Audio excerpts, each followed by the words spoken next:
Ganyan siya, basta mag-bulldoze or nag-script ang daan. Yan siya, yan ang mag-bulldoze dito.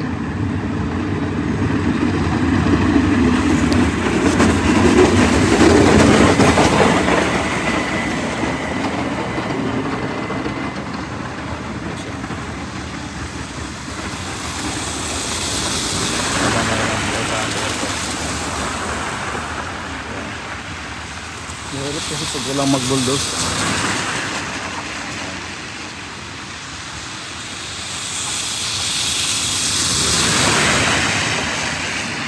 Yun ang nag-maintain dito sa daan para mawala yung mga snow at saka ice. Kasi mahirap pag mag-drive ng puro ice dito. Ayan kung walang mag-bulldoze or mag-script dyan. Yan, puro ice na yan. Delikado mag-drive.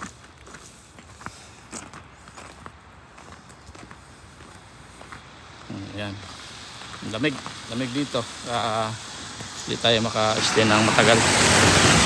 Yan, masasakyan dito.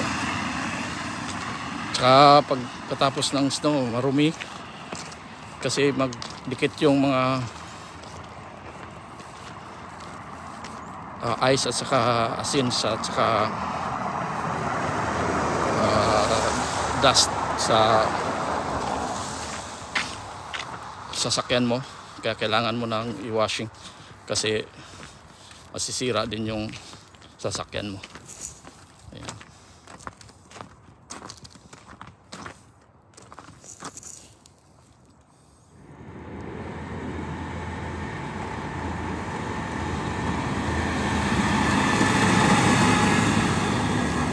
Ayan naglagay na siya ng asin nalagyan niya ng asin at saka dust at saka magbo-bulldoze dito para hindi delikado yung daanan. Ayan kita mo yan yung mga dust na yan. Tingnan natin dito. Ito tayo. Tingnan mo yung sasakyan punong-puno na lang hindi makita. Parang ice na tumatakbo. Ice car. Ayan. Ito yung kuwan dito.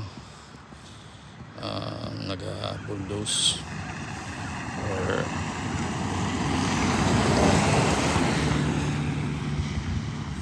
tsaka naglagay ng mga asin. Ito yung highway dito. So ito yung daanan ng mag-walking ako or mag-jogging.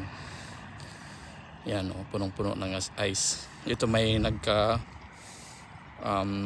script na dito kaya wala nang masyadong may ice or snow. At saka maglalagay na sila ng asin. Yung nakita natin kanina. Dito naman yung dinadaanan ko. Doon ako nag-walking. So punong-puno. Delikado ito pag yung ordinary shoes mo lang pang walking, mag-slide ka. Kasi tingnan mo yan. Ice na yan siya. Yun ang daan, mahirap. Pag punong-puno na ng snow. Yan Yan. Punong-puno siya ng snow. Ayan yung mga neighborhood natin dito. Ayan. Punta tayo sa kabila. Doon tayo magkuha ng mga videos kasi hindi ako maka-stay ng matagal. Ang lamig talaga. Ayan. Ito yung mga grader dito. Yan ang mga grader dito. Ayan siya. Yan ang mga grader dito. Nag-grader yan. Ayan. So makita at least nakakita tayo ng grader dito. Ito yung parang bulldozer dito. Yan siya. Yan parang grader dito, pinaka-grader dito. Itong interstate kasi ito kaya na bulldoze siya, na grader siya. So na traffic tayo dito. Hina-hina lang tayo. So maganda yung naka-grader kasi yun, wala na siyang snow or ice. Yan, so pwede na siya marami kasing dumadaan dito na sasakyan kaya gina-grader nila. Ayan, pero makikita mo sa kagiliran may mga snow or ice pa dyan. Yan, grader yan siya.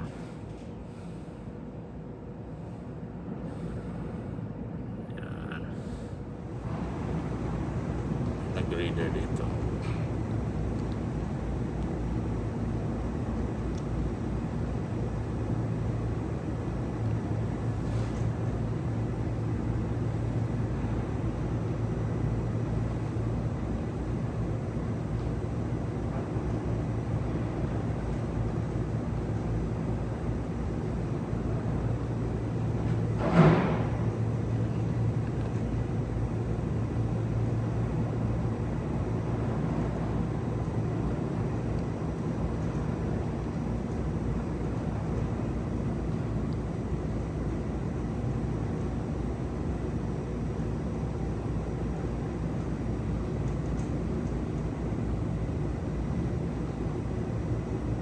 Ganitong sitwasyon sa ibaba.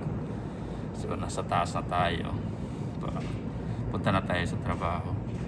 Makikita mo yung snow sa labas. At saka may nag-grader. Yun ang mag-grader. Yan. Mag-grader yan siya.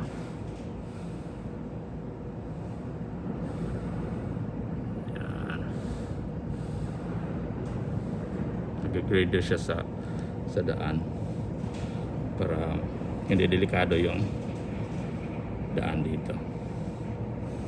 Yan. There's no better way to ring in the holidays than watching the Raleigh Ringers perform their holiday show. Performances on Saturday and Sunday, December 15th and 16th at McMandy Concert Hall in downtown Raleigh. Don't miss this holiday favorite. Ticket information at rr.org. That's rr.org. You hear them every holiday season. Salvation Army volunteers ringing the bells. And you may wonder, how does my change help? Last year, your donation helped provide around 88,000 meals, 32,000 nights of shelter, and 84,000 toys and gifts given to needy children at Christmas. Over 92,000 of your neighbors were helped by the Salvation Army of Wake County. So when you drop your change in the red kettle, know your change makes a big difference. Learn more at wakearmy.org. Weathermaster wants you to have a warm and comfortable Christmas. Hit it, boys. Let Weathermaster tune your furnace just in time for Christmas Day. If your heat goes out, you might get nervous. Fear not, friend, will be there right away. Expert, also kind and courteous, magic tools right on their sleigh. Weathermaster's at your service 24/7 plus holidays. Don't be cold over the holidays. Call Weathermaster today for $79 tune-up. When we're done, don't be surprised if you start singing I love those guys. Merry Christmas. We now continue with WRAL-TV's special coverage on Mix 101.5. Captain Brown, if you're just tuning in, nothing wrong with the TV set. We're here, part of our continuing coverage of this winter storm. Forgive me, my voice is coming back from an illness, but I'm getting there, minute by minute. I'm getting better and better. That's great. All right. I know you're thrilled to be doing continuous coverage this morning, Gerald.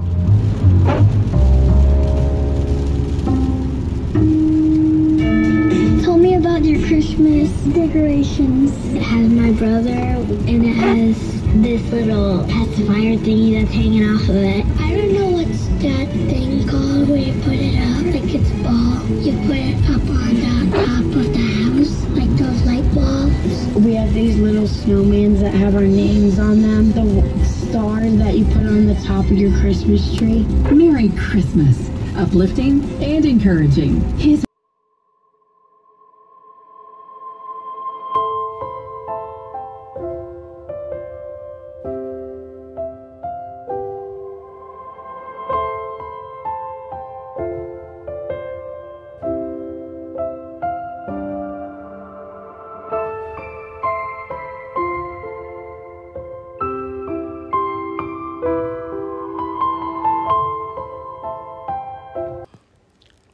saklap na snowstorm na na-experience namin dito.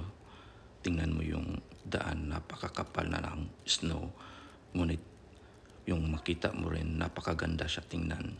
Lalo na yung mga puno ng kahoy, punong-puno na ng snow at nagiging ice at kumakapit na siya sa sanga at para na siyang natural na dahon ng isang puno. Pero mga snow siya at ang kapal ng snow at ice dito sa daan. Ang hirap mag-drive nito.